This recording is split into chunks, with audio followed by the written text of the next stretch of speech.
Hello student, आज मैं आपको बताऊंगा forfeiture and reissue of over subscribe share. जब ओवर सब्सक्रिप्शन हो और उसमें प्रोरेटा अलॉटमेंट हो रखा हो तो उस केस में जब फॉरफीचर और रीइश्यू करना हो तो कैसे करेंगे। अब ऐसे में क्या होता है, प्रोरेटा अलॉटमेंट होता है। मान लीजिए कंपनी ने 10,000 शेयर इशू किया है और कंपनी को 15,000 शेयर्स रिसीव हो रहे हैं। एप्लीकेशन 10,000 शेयर इशू किया है, उसकी जगह 15,000 शेयर एप्लीकेशन रिसीव हो रहे हैं, यानी कि 5,000 एप्लीकेशन यहाँ पर ज़्यादा होता है और कंपनी ने इसको प्रोरेटा अलॉटमेंट कर रखा है। और प्रोरेटा अलॉटमेंट में एडजस्टमेंट सारा किसके साथ होता है? अलॉटमेंट के साथ होता है।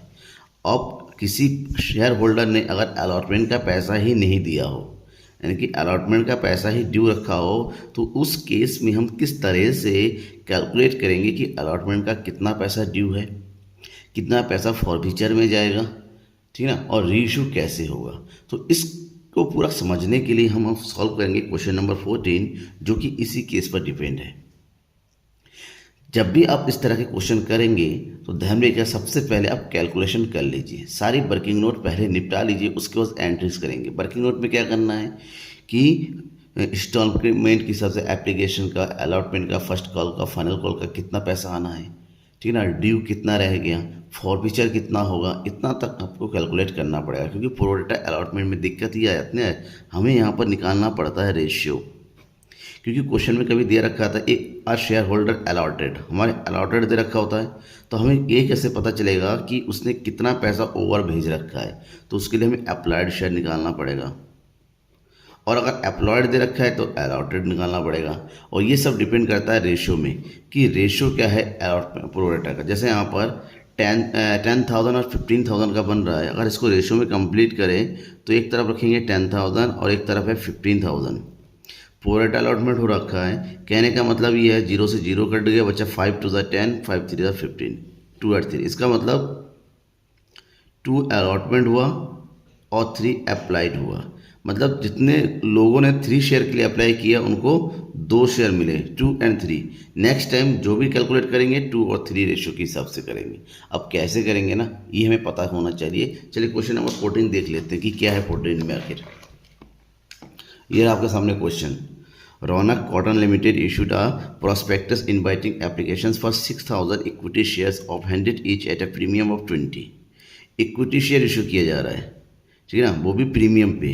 पेबल एज फॉलोज, जिसको इस तरह से दिया जाना था एप्लीकेशन पे 20 रुपीज़, अलॉटमेंट में 15 इंक्लूडिंग प्रीमियम। 20 प्रीमियम का इसका मतलब 30 + 20 हो जाएगा, राइट। फर्स्ट कॉल का 20 रुपीज़ है, फाइनल कॉल का 20 रुपीज़ है। आगे क्या कह रहे हैं, applications were received for 10,000 shares and allotment was made pro rata to application of 8,000 shares. The remaining application been received.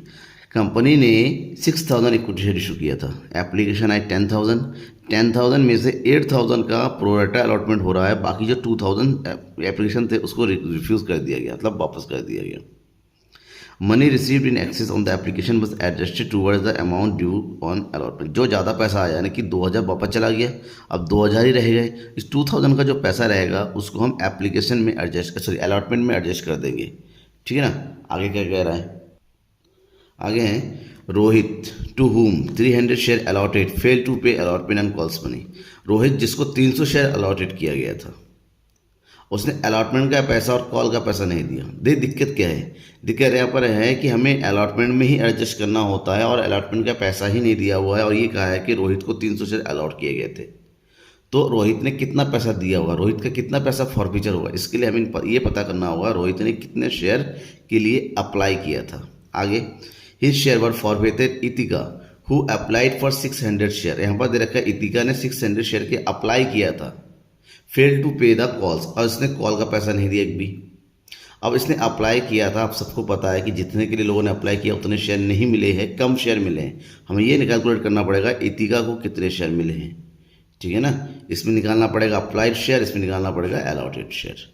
Fail to पे the calls her share were also forfeit, उसकी share भी फॉरफिट करेगा। जितने भी शेयर थे सारे के सारे कार्तिका को फुल्ली पेड में 80 रुपीज़ के हिसाब से रीइश्यू कर दिया गया। तो रीइश्यू की बात हम बाद में करेंगे, सबसे पहले ये पता कर लेते हैं कि यहाँ पर ड्यू कितना होगा, फॉरफीचर कितना होगा, पहले कैलकुलेशन निपटा लेते हैं। कैलकुलेशन में सबसे पहले ये ध्यान रखना है कि हमारे 4 कॉल में पैसा मांगा गया, एप्लीकेशन में, अलॉटमेंट में, फर्स्ट कॉल में, फाइनल कॉल में। जहाँ पर एप्लीकेशन में मांगे गए हैं 20 रुपीज़, अलॉटमेंट में मांगे गए हैं 50 रुपीज़, अलॉटमेंट में मांगे गए हैं 30 रुपीज़ और फाइनल कॉल में मांगे गए हैं 20 रुपीज़, राइट। तो एप्लीकेशन में क्या किया है, थोड़ा ध्यान में ये रखना पड़ेगा। कंपनी ने इशूड कितने के, वो देखिए कंपनी ने इशू किए हैं जो शेयर्स थे वो 6000 शेयर के हिसाब से कंपनी को कितने पैसे मिलने चाहिए थे, कंपनी को मिलने चाहिए 1,20,000। लेकिन एक्चुअली में कंपनी को रिसीव क्या हुआ, हमें ये पता करना पड़ेगा। रिसीव हुए अब कंपनी को 10,000 शेयर्स, एप्लीकेशन मल्टीप्लाई बाई 20, यानी कि कंपनी के पास पैसा आ गया 2 लाख। ऐसे में कंपनी के पास ओवर अमाउंट कितना आया, 80,000, ठीक है ना। ये ओवर आ गया, इसको बोलते हैं ओवर सब्सक्रिप्शन। इस 80,000 में से कंपनी ने रिफ्यूज़ कर दिया कितने, 2,000। तो रिफ्यूज़ करने का मतलब होता है 2,000 मल्टीप्लाई 20, 40,000 कंपनी के क्या चले गए, वापस चले गए। अब बचा 40,000। अब इस 40,000 को एडजस्ट कर दिए जरा यहाँ पर अलॉटमेंट में, राइट। सिंपल कैलकुलेशन हो गया, बिल्कुल सिंपल, आपको समझ में आ गया होगा। अब बात करते हैं अलॉटमेंट में। अब कंपनी के पास अलॉट, हम ये देखेंगे कंपनी के पास कितने शेयर है, कितने अलॉटेड हुआ, 6,000 के हिसाब से होगा। ये तो एडजस्ट कर दिया गया। तो कंपनी ने अलॉटमेंट में जो पैसा मांगा है 50 रुपीज़, वो मांगा गया 30 + 20, 30 अलॉटमेंट का, 20 प्रीमियम का। ऐसे में कंपनी को जो मिलेगा पैसा 6,000 multiply by 30 equal to 1,80,000 plus security premium का मिलेगा 6,000 मल्टीप्लाई बाई 20 यानी कि 1,20,000। कंपनी को मिलना चाहिए टोटल अमाउंट 3 लाख। अब 3 लाख में से ऑलरेडी 40,000 हमारा एडवांस आ चुका है, ठीक ना, एडजस्टेड अमाउंट हो गया है। तो इसमें माइनस कर दीजिए 40,000 जो ऑलरेडी मिल चुका है। इसलिए कंपनी के पास कितने आने चाहिए, 2,40,000 आना चाहिए, राइट। सेम यहाँ पर फर्स्ट कॉल में कंपनी को कितने पैसे मिलने चाहिए, 6,000 मल्टीप्लाई बाई 30 दैट 1,80,000। और फाइनल कॉल में कितना मिलना चाहिए, 6 2 12 दैट इज़ 1,20,000। यहाँ तक नॉर्मल कैलकुलेशन और कोई दिक्कत नहीं। लेकिन दिक्कत वहाँ पैदा होती है जहाँ पर किसी शेयर होल्डर ने अपना अमाउंट नहीं दिया है। तो शेयर होल्डर में सबसे पहले कौन थे, रोहित, ठीक है। सबसे पहले कौन है, रोहित को अलॉट किया गया था कितने शेयर्स, 300 शेयर्स। हमें ये पता करना होगा उसने कितने के लिए अप्लाइड किया हुआ है। और इसे पता करने के लिए हम यहाँ पर आएंगे दोबारा। देखिए यहाँ पर 6,000 थे, 6,000 में से 2,000 रिफ्यूज़ हो गए, 10,000 शेयर के एप्लीकेशन आए, उसमें से 2,000 जो है रिफ्यूज़ हो गया। तो कंपनी के पास कितने बचे, 8,000, जिसको एडजस्ट करना। और 1,000 शेयर होल्डर को 6,000 शेयर अलॉट किया गया है, राइट। तो यहाँ से रेशो निकालिए, 0 से 0 कट गया, बचेगा कितना रेशो, ये हो जाएगा 2 3 जा 6, 2 4 जा 3 and 4 का रेशो। मतलब जिन्होंने 4 के लिए अप्लाई किया उनको 3 शेयर अलॉट किया जा रहा है। अब इसी रेशो का यूज़ करेंगे आगे कैलकुलेशन के लिए। मतलब क्या है, रोहित ने 300 शेयर के लिए 300 शेयर अलॉट किया है। तो रेशो क्या है हमारा, रेशो है 4 and 3 का। तो अगर 300 अलॉट किया गया है तो इसने अप्लाई कितने के लिए किया होगा, 400 के लिए किया होगा। जब 400 के अप्लाई किया होगा तो एप्लीकेशन में 20 रुपीज़ सेंड किया है, इसका मतलब इसने 8,000 रुपये भेजे थे। जबकि कंपनी ने कितना पैसे रखे, 6,000। इसका मतलब इसका ये हुआ कि इसका 2,000 जो है अलॉटमेंट में एडजस्टमेंट हुआ है और रखा है, और इस बंदे ने अलॉटमेंट का पैसा ही नहीं दिया, ठीक है। तो अलॉटमेंट में इसको कितना पैसा देना था वो पता कर लीजिए। अलॉटमेंट में देना था इसको 300 multiply by 50 with security premium. Allotment में देना था इसको 15,000 रुपीज़, और 15,000 में से ऑलरेडी 2,000 वो पे कर चुका है, यानी कि 2,000 रुपये वो नहीं देगा, ऑलरेडी एडवांस में दे चुका था। तो 13,000 रुपये इसको देना था, लेकिन बंदे ने ये पैसा दिया ही नहीं। ये पैसा क्या हो गया, एरियर हो गया। बंदे ने अलॉटमेंट का ये 13,000 दिया ही नहीं।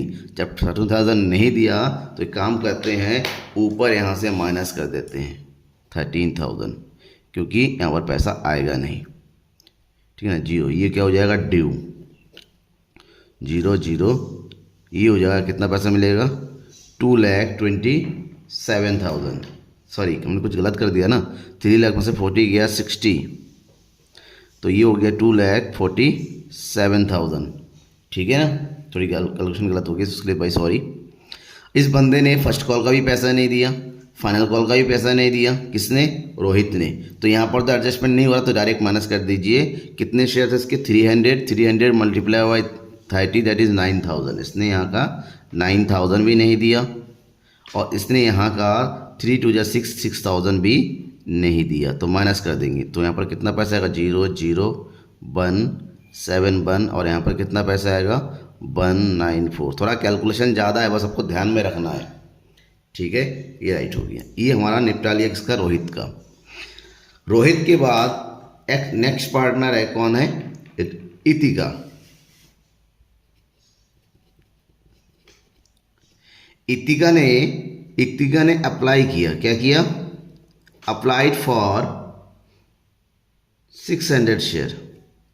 इतिका ने 600 शेयर के लिए अप्लाई किया, तो हमें ये पता करना पड़ेगा उसको अलॉट कितना किया गया, क्योंकि उसने फर्स्ट कॉल और फाइनल कॉल का पेमेंट नहीं किया। तो ऐसे में रेशो क्या है, अगर अप्लाइड और इसको लिए देखिए तो 4 और 3 का रेशो है।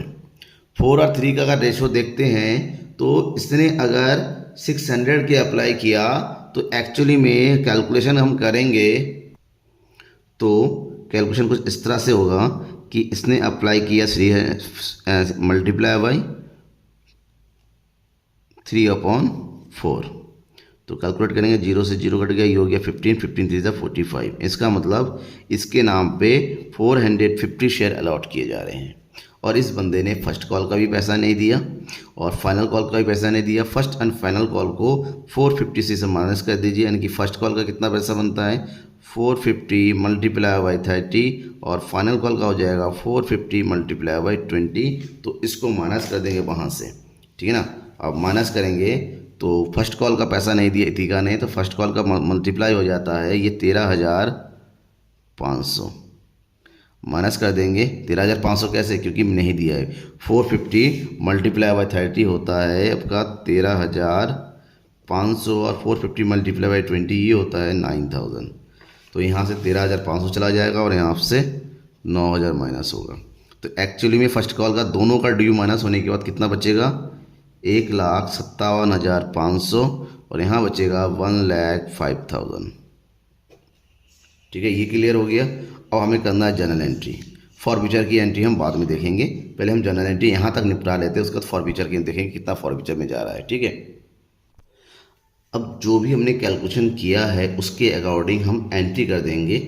ठीक ना, हम नॉर्मल एंट्री कर देंगे ड्यू और बैंक तक की, उसके बाद फॉर फ्यूचर की एंट्री करेंगे। लेकिन पहले हम वो 8 एंट्रीज कर देंगे, एप्लीकेशन, अलॉटमेंट, फर्स्ट कॉल और फाइनल कॉल का। ठीक है, तो शुरू करेंगे एप्लीकेशन से। तो एप्लीकेशन से शुरू करते हैं, तो पहली एंट्री होगी आपकी एप्लीकेशन में मनी रिसीव करने की। तो बैंक अकाउंट डेबिट ये हो जाएगा to equity share application account, और अमाउंट कितना रिसीव हुआ, अमाउंट रिसीव हुआ 2 लाख। हम इस पूरे 2 लाख की एंट्री करेंगे, जितना पैसा टोटल आ रहा है। ठीक है ना, 2 लाख रुपीज़। अब नेक्स्ट रखेंगे application money for 10,000 shares at the rate of ₹20 received. ठीक है, अब क्या किया हमने, इस एप्लीकेशन को एडजस्ट किया, क्योंकि हमने 6,000 ही अप्लाई किया था, तो एडजस्ट करना था। सारी एडजस्टमेंट इसमें हो जाएगी जब शेयर ट्रांसफ़र किया जाता है। तो ये हो जाएगी एंट्री इक्विटी शेयर ये एप्लीकेशन होता है, मैंने शॉर्टकट में लिखा है application account debit. Total amount कितना है 2 लाख। इसमें से सबसे पहले हमें ये देखना है कि इक्विटी शेयर कैपिटल में कितना जाएगा। इक्विटी शेयर कैपिटल में उतना ही पैसा जाता है जितना कंपनी ने इशू किया था। इसका मतलब 1,20,000। ठीक है, तो हम यहाँ पर एंट्री कर देंगे 1,20,000 20,000। उसके बाद कुछ पैसा कंपनी ने रिफ्यूज़ भी कर दिया था, वापस भी कर दिया था। जो वापस चला गया, वापस कितना गया 40,000, ये रिफ्यूज वाला 2,000, तो 40,000 चला गया वापस, तो बच्चा 40,000 उसको अलॉट कर दिया गया अलॉटमेंट में to equity share allotment account, right. ये एडजस्टमेंट कंप्लीट हो गया। अब इसकी नरेशन लिख दीजिए। Application money transfer to share capital 2,000 shares are refused and remaining adjusted towards allotment। ये हमारा नरेशन हो गया, ठीक है। नरेशन लिखने में कोई डाउट है तो जो भी मन करे वो आप लोग लिख दीजिएगा, एग्जामिनेशन में सब सही हो जाता है। मेन है एंट्री। तो इसके बाद सेकंड इंस्टॉलमेंट में आते हैं अलॉटमेंट में। अब अलॉटमेंट में जो ड्यू हो रहा है, सबसे पहले ड्यू की एंट्री करेंगे। ये हो जाएगा इक्विटी शेयर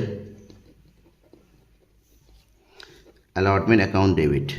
कितना ड्यू होगा, यहाँ पर जो ड्यू हो रहा है विद प्रीमियम ड्यू हो रहा है कितना 3 लाख रुपीज़, पूरा 3 लाख। जो नहीं आ रहा पैसा वो बैंक एंट्री में, और जितना पैसा हमारा आना चाहिए 3 लाख रुपीज़ आना चाहिए उसको ड्यू की एंट्री करेंगे हम, ठीक है ना। ये हो गया 3 लाख। इस 3 लाख में से कुछ पैसा शेयर कैपिटल होगा, कुछ पैसा सिक्योरिटी प्रीमियम का होगा। तो equity share capital account, equity share capital में कितना जाएगा 30 रुपीज़, यानी कि 180। बाकी पैसा सिक्योरिटी प्रीमियम में 120। यहाँ चला जाएगा 180 और बाकी पैसा चला जाएगा सिक्योरिटी प्रीमियम में 120, ठीक है। समझ में आ गया आपको यहाँ तक। तो ये हो गया narration allotment money due with ₹20 premium. अब अलॉटमेंट का पैसा रिसीव करने की एंट्री करेंगे। तो रिसीव करने की एंट्री क्या होती है यहाँ पर, बैंक अकाउंट डेबिट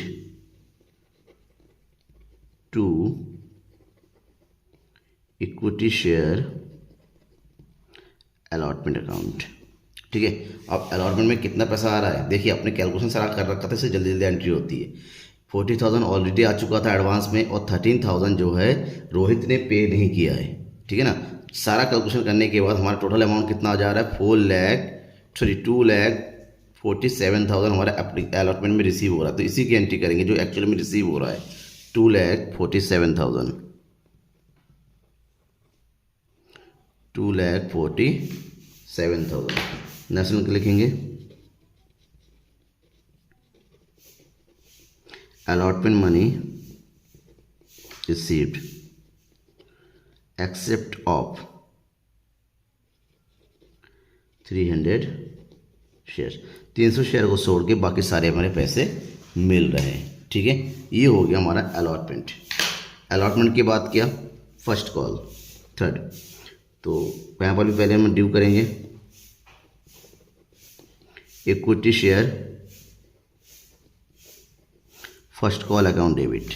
तो फर्स्ट कॉल में कितना ड्यू होना है देखिए 180, ये ड्यू होना है और ये रिसीव होना है, क्योंकि यहाँ पर रोहित ने भी पैसा नहीं दिया और इतिका भी ने भी पैसा नहीं दिया। दोनों का पैसा माइनस करने का जो फाइनल पैसा आएगा, ठीक है। तो 180 को हम क्या करते हैं ड्यू में डालते हैं। इतना पैसा हमारे पास आना चाहिए था to equity share capital account 180 narration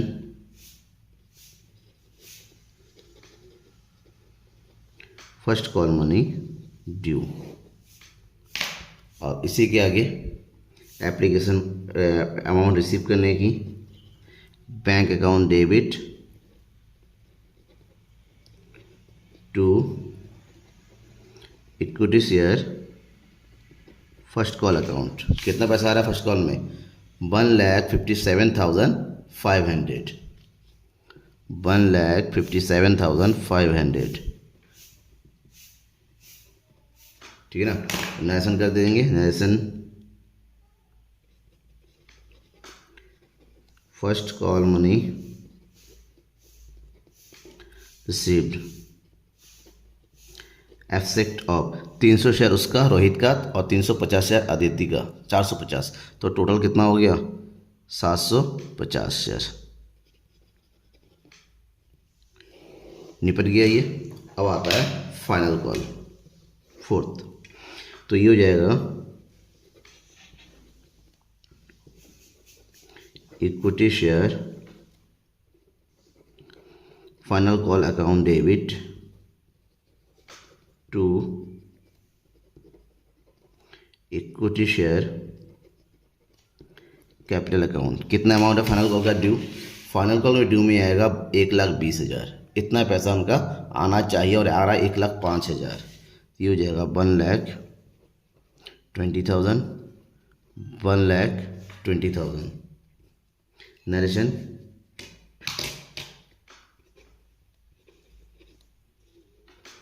final call money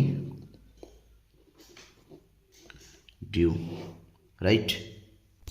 अब ड्यू होने के बाद नेक्स्ट रिसीव करने की एंट्री करेंगे। कितना अमाउंट रिसीव हो रहा है फाइनल कॉल में? 1,05,000 दोनों का, रोहित का और इति का हटाने के बाद। तो एंट्री क्या करेंगे? Bank account debit to equity share final call account. कितना ऐसा पैसा आ रहा है? 1,05,000, 1,05,000। नरेशन क्या लिखेंगे? नरेशन लिखेंगे final call money received exit of 750 shares. ये तो हो गया कंप्लीट ड्यू तक की।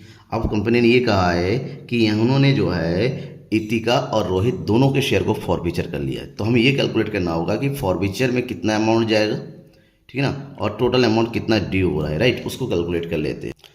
अब फॉरफीचर में वो अमाउंट जाता है जितना पार्टनर वो शेयर होल्डर ने पे किया है। सबसे पहले ये देखेंगे रोहित ने कितना पे किया है। रोहित ने अपना एप्लीकेशन मनी पे किया है, ठीक है ना। रोहित ने एप्लीकेशन मनी किस हिसाब से पे किया है? 400 के हिसाब से। तो रोहित ने एप्लीकेशन में कितना पैसा सेंड किया था? 8,000 रुपीज़। तो रोहित का 8,000 रुपये एप्लीकेशन का आ गया, प्लस, ठीक है ना, रोहित ने अलॉटमेंट का पैसा नहीं दिया, रोहित ने फर्स्ट कॉल का नहीं दिया, फाइनल कॉल का नहीं दिया, तो उसको हटाओ। तो रोहित का 8,000। और नेक्स्ट है इतिका। इतिका ने क्या दिया? इतिका ने अपना एप्लीकेशन का भी पैसा दिया, रितिका ने अपना अलॉटमेंट का पैसा दिया, क्योंकि उसने फर्स्ट कॉल और फाइनल कॉल का पेमेंट नहीं किया।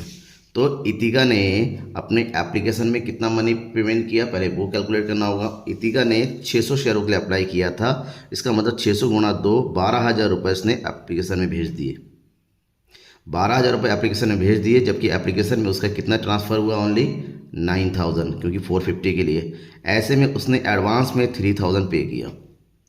तो अगर एडवांस में 3,000 पे किया तो अलॉटमेंट में उसको कितने पैसे देने थे?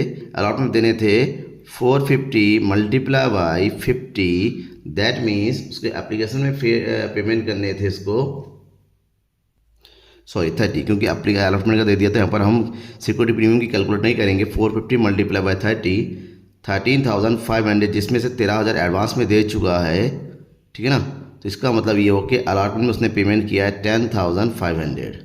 तो अमाउंट ऐड कर दीजिए। इतिका ने एप्लीकेशन में पे किया 12,000 और उसने अलॉटमेंट में पे किया है 10,500। ओवरऑल टोटल अमाउंट जो होता है फॉरफीचर अमाउंट में जाएगा, ये जाएगा 30,500। रोहित ने इतना दिया है और इतिका ने अपने एप्लीकेशन में और इतना अलॉटमेंट में दे रखा है। जितना पैसा आ जाता है उतना ही फॉरफीचर में जाता है, बाकी पैसा ड्यू हो जाता है, राइट अप कर देते हैं। राइट अप कितना करेंगे? राइट अप करेंगे अलॉटमेंट में, रोहित का ही नहीं दिया, अलॉटमेंट में रोहित ने कितना दे दिया 13,000। फर्स्ट कॉल में 9,000 रोहित ने नहीं दिया और 13,500 इतिका ने नहीं दिया। टोटल अमाउंट हो जाएगा 22,500। और फाइनल कॉल में रोहित ने नहीं दिया 6,000, साथ ही साथ इतिका ने नहीं दिया 9,000। टोटल अमाउंट हो जाएगा 15,000। ठीक है, अब ध्यान में रखिएगा, जब अलॉटमेंट का पैसा नहीं आया रोहित का, तो अलॉटमेंट में सिक्योरिटी प्रीमियम भी तो नहीं आएगा। तो सिक्योरिटी प्रीमियम का कितना पैसा ड्यू हो जाएगा? 300 मल्टीप्लाई बाई 20, दैट इज़ 3 टू जा 6,000। हमारा सिक्योरिटी प्रीमियम का भी राइट ऑफ होना है। कैसे? देखिए, फॉरफीचर की एंट्री कैसे करते हैं? सबसे पहले हम शेयर कैपिटल को वो डेबिट कर देते हैं। ये हो जाएगा equity share capital account debit. कितने शेयर थे? 750 और टोटल अमाउंट हो जाएगा मल्टीप्लाई बाय 100। ठीक है, तो ये टोटल हो जाएगा 75,000। राइट, इसमें सिक्योरिटी प्रीमियम का भी होगा क्योंकि ये भी पैसा नहीं आया है। जब भी सिक्योरिटी का प्रीमियम का अगर पैसा ड्यू हो जाता है और राइट अप करते हैं, वो फॉरफीचर करते हैं, तो सबसे पहले ध्यान में रखिएगा उसको भी डेबिट कर देंगे। तो कितना पैसा नहीं आया था? केवल रोहित का 300 multiply by 20, that is 600। 2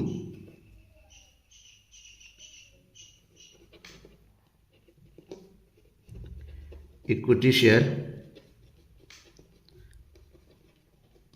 allotment का पैसा जो नहीं आया है वो कितना था, अभी मैं कैलकुलेट करके बताया 13,000। तो यहाँ पर हम लिखेंगे 13,000। ठीक है, फर्स्ट कॉल का जो पैसा नहीं आया वो लिखेंगे equity share first call account 22,500 to equity share final call account. यहाँ पर कितना पैसा नहीं आया? 15,000। ठीक है, इसको बोलते हैं राइट अप करना, कि हमने अकाउंट को बंद कर दे रहे हैं। अब जो अमाउंट आ चुका है, कितना पैसा आ चुका है? 30,500 टोटल। इसको टोटल अमाउंट को डालेंगे शेयर फॉरफीचर में, टू शेयर फॉरफीचर अकाउंट। कितना हो गया? 30,500।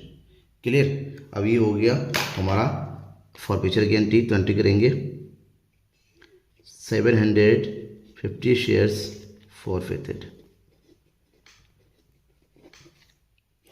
ये फॉरफीचर की एंट्री कंप्लीट हो गई। ठीक है, अब फॉरफीचर होने के बाद इसी शेयर को रीइश्यू कराया जा रहा है। अब रीइश्यू करना बिल्कुल सिंपल है। कंपनी ने क्या किया है? रीइश्यू किया है 80 रुपीज़ की, सब सारे रीइश्यू किए। जब सारे रीइश्यू किए हैं तो सबके पैसे आ जाएंगे।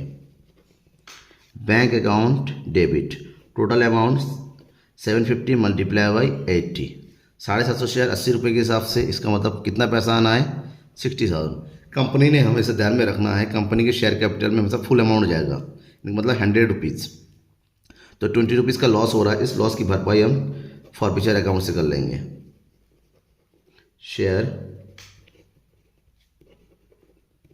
फॉरफीचर अकाउंट, कितना लॉस हो रहा है? 20 रुपीज़ का। तो 750 मल्टीप्लाई 20 मतलब 15,000। ठीक है, to equity share capital account 75,000 हमारा कंप्लीट हो गया। तो नरेशन लिखेंगे 750 shares are reissued at the rate of ₹80। ठीक है, अब फाइनली लास्ट एंट्री क्या करते हैं? लास्ट एंट्री में हम ये देखते हैं कि फॉरफीचर में से इतना था, उसमें से कितना पैसा लॉस हो गया। जो बचा पैसा उसको कैपिटल रिजर्व में ट्रांसफर करेंगे। तो फाइनल एंट्री हो जाएगी कैपिटल रिजर्व की, हो जाएगा share forfeiture account debit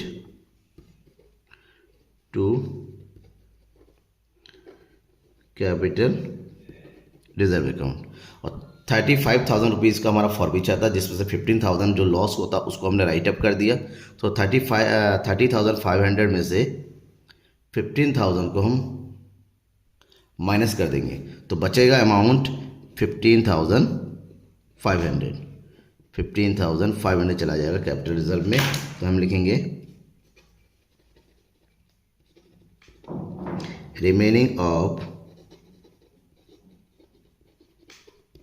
forfeiture account